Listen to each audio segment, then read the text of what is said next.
আসসালামু আলাইকুম। আশা করছি সকলে ভালো রয়েছেন। তো আমরা যারা কৃষি পেশার সঙ্গে যুক্ত রয়েছি, বিভিন্ন খামার কিংবা যারা জমি চাষ করি, তাদের মধ্যে অন্যতম কয়েকটি কারণে আমরা চাষ করে থাকি।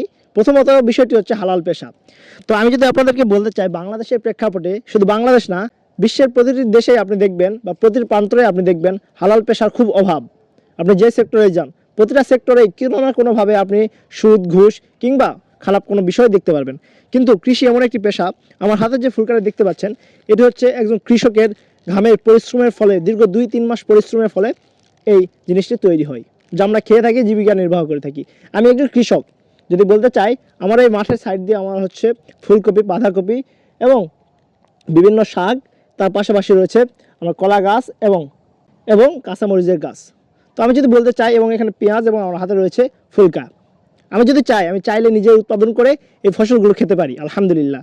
তো মূলত সবচেয়ে বেশি সমস্যা কি জানেন? যখন আল্লাহ তাআলা আমাদের পৃথিবীতে পাঠাইছেন তার ইবাদতের জন্য, এবং আমরা সকলে জানি এবং বিশ্বাস করি যারা মুসলমান ধর্মের, ইবাদতের পূর্ব শর্ত হলো হালাল রুজি রোজগার।